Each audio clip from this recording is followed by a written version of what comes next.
बार शिला रूप गोस्वामी भगवान श्री राधा कृष्ण की लीलाओं का दर्शन कर रहे थे, तो उन्होंने देखा कि जो राधा रानी जो है पेड़ से फूल तोड़ रही हैं। तो जब वो फूल तोड़ रही थी तो भगवान श्री कृष्ण पीछे से आए और उन्होंने एक टहनी को नीचे कर दिया। तो राधा रानी जो है उस टहनी को जैसे ही पकड़ा तो भगवान श्री कृष्ण ने उस टहनी को छोड़ दिया। तो राधा रानी जो है उस टहनी से लटक गई। तो जैसे उन्होंने ये दृश्य देखा तो रूप गोस्वामी हंस पड़े। तो सामने से जो एक वैष्णव जन रूप गोस्वामी को मिलने के लिए आ रहे थे, तो वो ठीक से चल नहीं पाते थे। तो उन्होंने सोचा कि शायद रूप गोस्वामी जो मुझे देख करके हंस रहे हैं, और वो वहाँ से चले जाते हैं। और जैसे ही वहाँ से वैष्णव जन वहाँ से जाते हैं तो रूप गोस्वामी जो उस दृश्य का दर्शन कर रहे थे, उस लीला का दर्शन कर रहे थे, वो एकदम से अदृश्य हो जाता है। तो रूप गोस्वामी जो है सनातन गोस्वामी के पास जाते हैं, कहते हैं कि मैं राधा कृष्ण की लीलाओं का दर्शन कर रहा था, वो अदृश्य हो गई।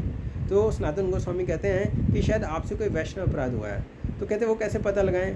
तो सनातन गोस्वामी कहते हैं कि आप सभी वैष्णव जन को जो है भोज प्रसाद के लिए बुलाओ, और अगर कोई वैष्णव जन ना आए तो समझो आपने उनके चरणों में अपराध किया है। तो रूप गोस्वामी जो है सभी वैष्णव जनों को बुलाते हैं, और एक वैष्णव जन वहाँ पर नहीं आते।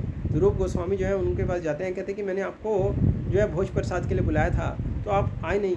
कहते कि मैं आपसे उस दिन मिलने के लिए आ रहा था, तो मुझे सोचा कि शायद आप मुझे देख करके हंस रहे हैं क्योंकि मैं ठीक से चल नहीं पाता।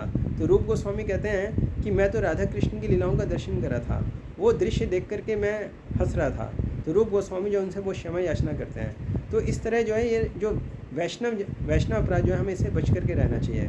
तो वैष्णव अपराध जो है एक पागल हाथी के समान होता है। जैसे एक सुंदर बगीचे में एक पागल हाथी चला जाए तो बगीचे का सत्यानाश हो जाता है। इसी तरह अगर हम वैष्णव जनों के चरणों में अपराध करते हैं तो हमारे हृदय में जो अंकुरित भक्ति का जो अंकुरित बीज है वो नष्ट भ्रष्ट हो जाता है। हरे कृष्णा।